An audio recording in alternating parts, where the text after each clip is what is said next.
So I got one of these DeWalt chainsaws, battery chainsaws. I've only used this thing probably on 5 days, 5 different occasions. You can see it's still pretty clean. And I don't know what's going on, but I went to use it this year, and the whole point of buying this thing was it would always start. That was my intent. Something that would always start. And I got multiple batteries. I tried several different ones, and it's not starting.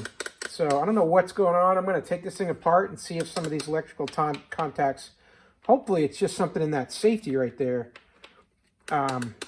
will reveal why this just didn't start this season. Hopefully something got oxidized or corroded, and I'll be able to take it apart and figure that out. So tools you're going to need to take this thing apart and put it back together is a small set of pliers, just a tiny tip. You need a pair of pliers like this that have a strong grip, but they got to be thin. You're going to need a 10 millimeter wrench to turn the nut that's on that drive chain there. And most importantly, you're going to need this Torx T20. Now, you may already have these Torx bits in your tool set like this here. But the issue is you've got to be able to get down in to passages. Show you an example. That are pretty far in, like this here. So if you're coming in with an extension on it and it won't fit in this tiny hole here, you're not going to be able to reach in there back there to get to that Torx nut. And there's 2 or 3 of these that are in this situation. There's that one. There's this one here where you got to go way in the whole length of my tool here. So it's got to be small enough to fit into these passageways to get to those Torx nuts. So if you don't have a set of these, it's worth having one. This is a Craftsman set. I'll put a link to any of these that I can find on Amazon. You're going to need the T20, the T15, and the T10. You're also just going to need a flathead screwdriver just for some prying you have to do a little bit. And then a large Phillips, talking about, 1/4 inch around head Phillips. This is a number 3. And that'll be used to compress a spring that's inside for the safety switch that's hard to get in place unless you can squeeze it with this. So that's all tools you're going to need.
Here's that second bolt that goes to this handle.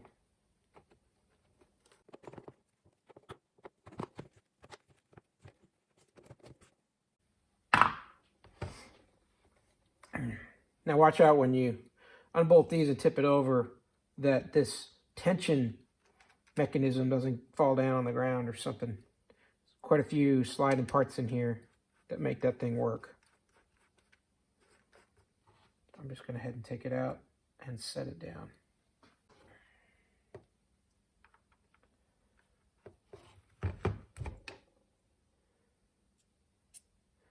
Make sure you don't lose that.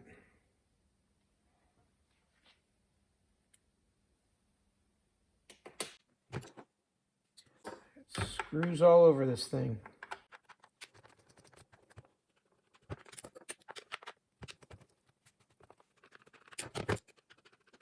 So we should be getting close to the point where we can split this in half.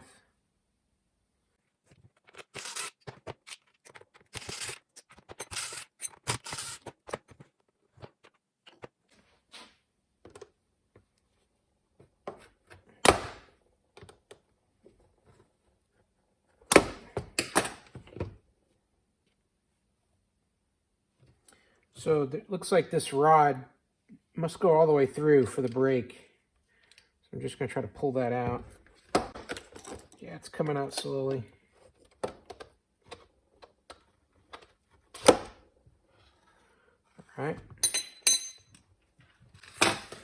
So now I'm guessing this is going to come straight up. But you got to watch this spring tension connection here. Okay, so that fits in through there, and it goes inside the black part and then curls around.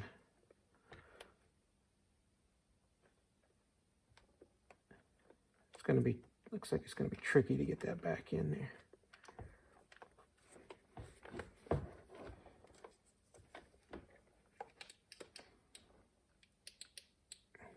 Okay, so there's a piece of metal and it's got a hole. It's going to have to all line up when I put it back. All right, for right now, that's how that whole piece comes out. And you got your connection there. This is the spring for the detent to spring for. And it ties in with this spring here.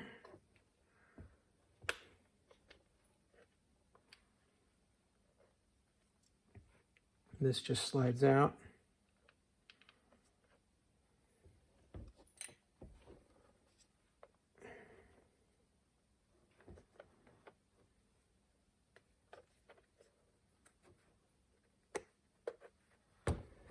I think this whole spring piece is just going to come straight out too. There we go. This can get behind it. Okay.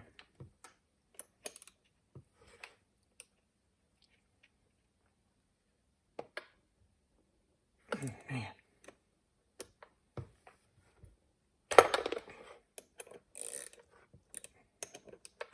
It is reverse threaded, so don't kill yourself on that nut. Make sure you're careful. It's a reverse threaded nut. It wasn't on super tight either.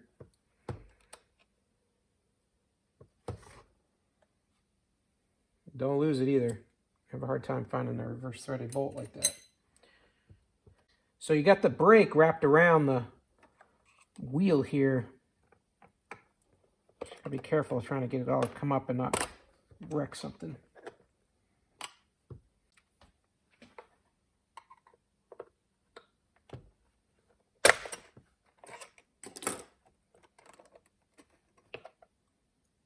Okay, so there's a very tiny pin here. You don't want to lose.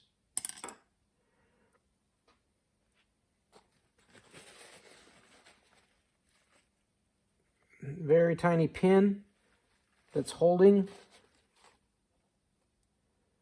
Goes through here. There's a hole here. And it goes through here in the hole. And then that fits right in there. So to get it out, you need to pull on the pin, but when it springs out, don't lose the pin because it's just loose in there. it won't stay.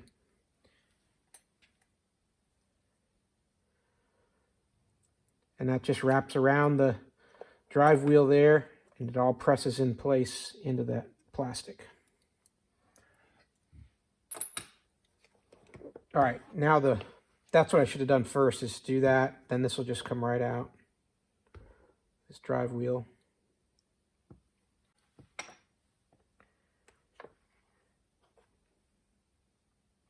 And I'm thinking with that drive wheel out, we should be able to start to split this in half.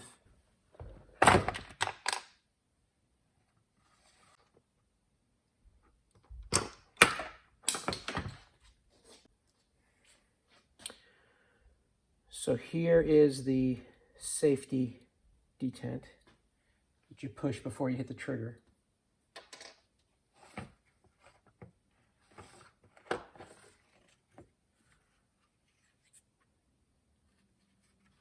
So both of these pressed in pieces just stay on this side cover here.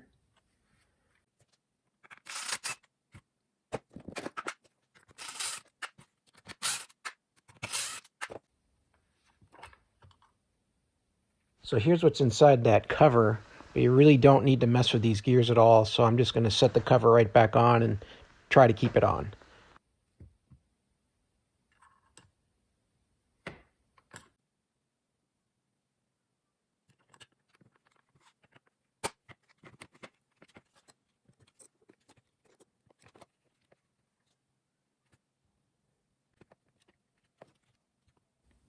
So now I've got all the main components taken out of the frame, and I just disconnected the bar oil container. And this is basically it. You got the engine and the gears here, and the drive motor here, this control board,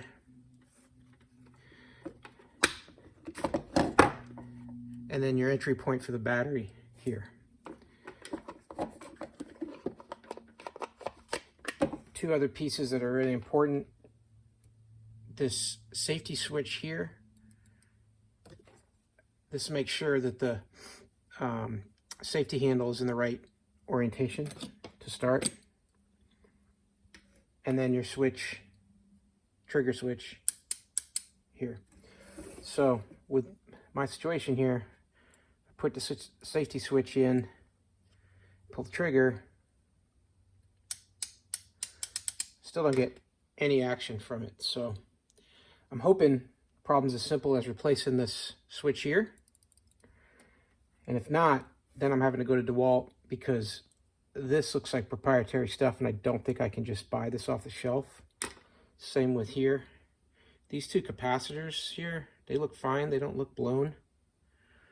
And then unfortunately, the rest of the control board is covered in this wax, so I really can't look at it without making a big mess.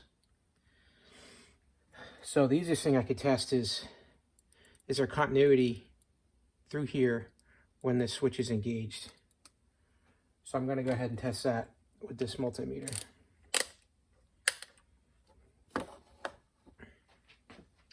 So on the multimeter, you can see it's reading 1 when there's no connection between the two terminals.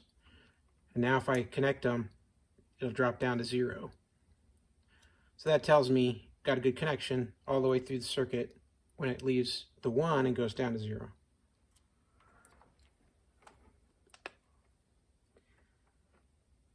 Now for this switch here, I'm just going to take my connection points and put them right on this metal, right at the base of the switch, and then connect it, and I should see that change down to 0.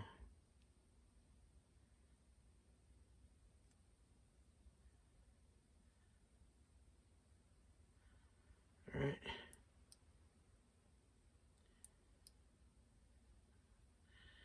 Make sure we're getting a really good connection on there.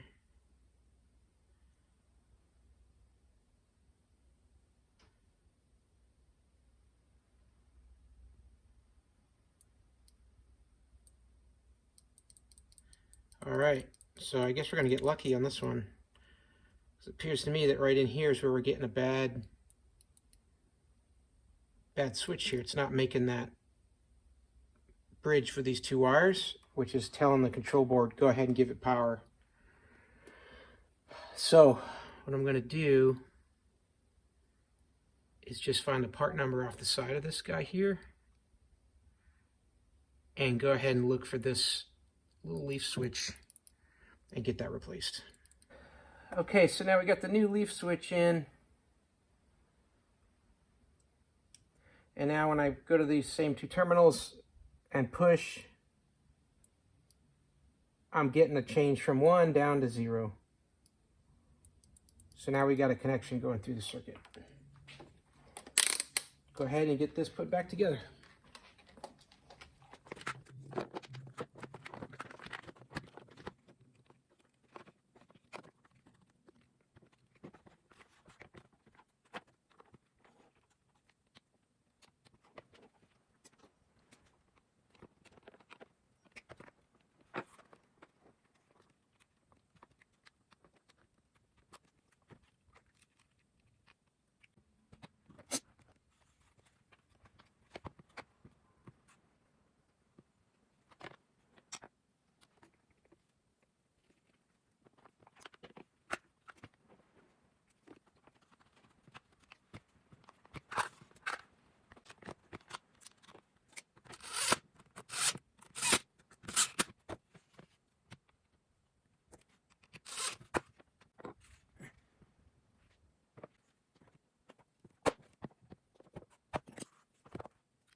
So you got to line this up here, but this brake has to go in this little slot in here.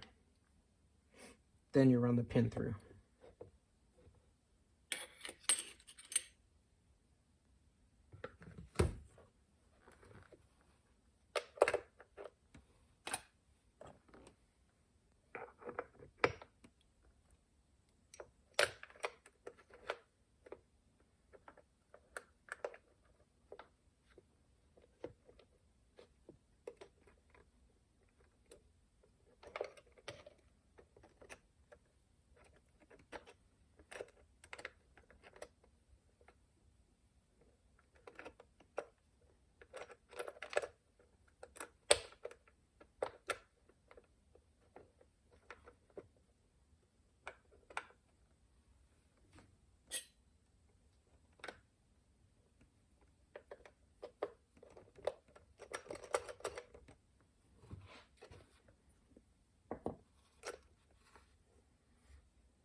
So what I got to do here is get this spring up so I can get that little pin set in that hole and then press down into the plastic.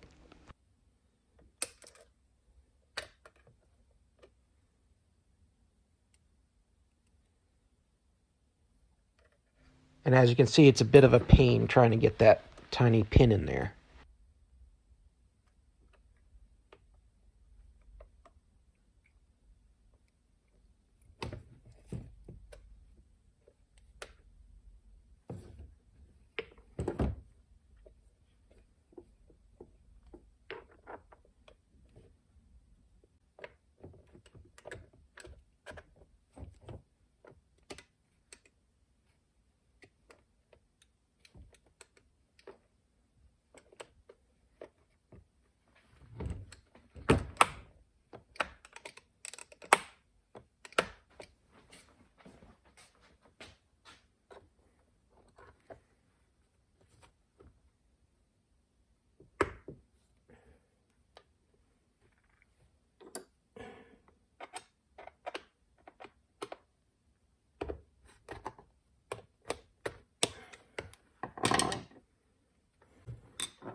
So it was a little tough getting that spring in there. Basically, you have to have this in first, put your brake around it, make sure you got that little pin in there, put that strap of steel into the slot there, put this in the center of the handle here, then run your rod through, and then lastly do this. So what I used was just this large Phillips screwdriver to compress the spring, push it this way, while I'm pushing down into the slot with this. And that's how I got it in place.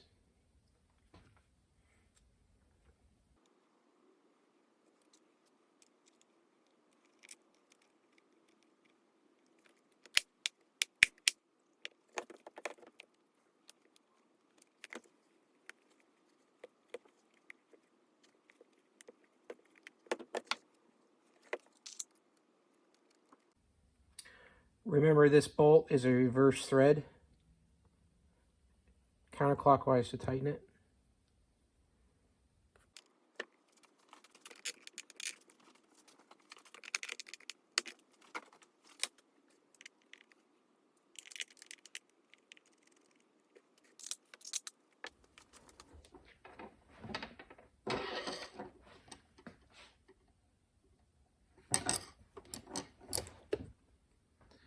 And then when you've got that spring in there and everything all set up, don't forget this other piece of flex steel here goes inside the handle and then bounces against this other piece down here.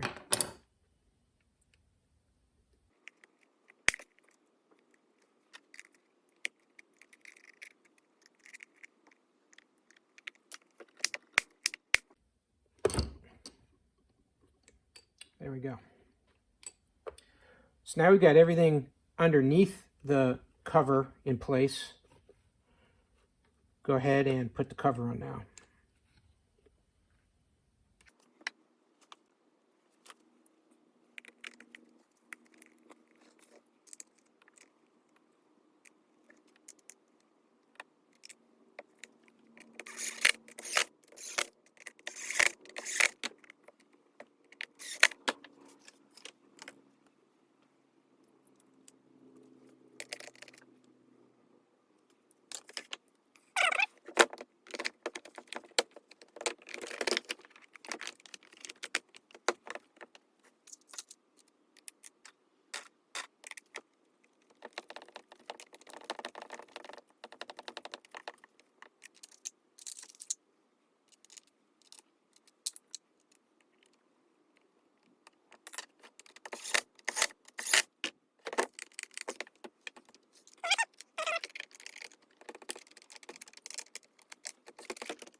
All right, so now it's all reassembled. Last thing to do is go ahead and put the chain and the bar back on.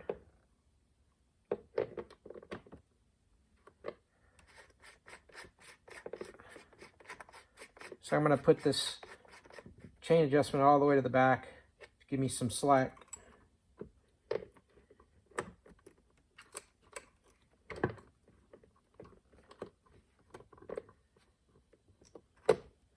There we go.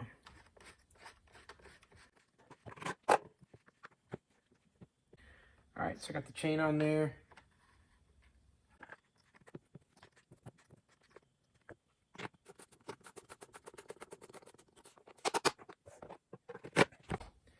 So there you have it. That's the complete reassembly. And now we got our switch fixed, we're ready to go. So let's get a battery in this thing and test it out.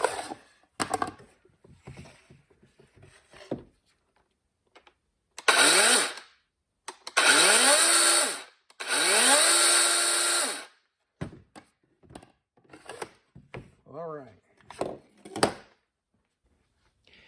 Hey, I hope this video helped you figure out how to take apart your DeWalt 20-volt battery chainsaw and troubleshoot some of the wiring inside and put it all back together.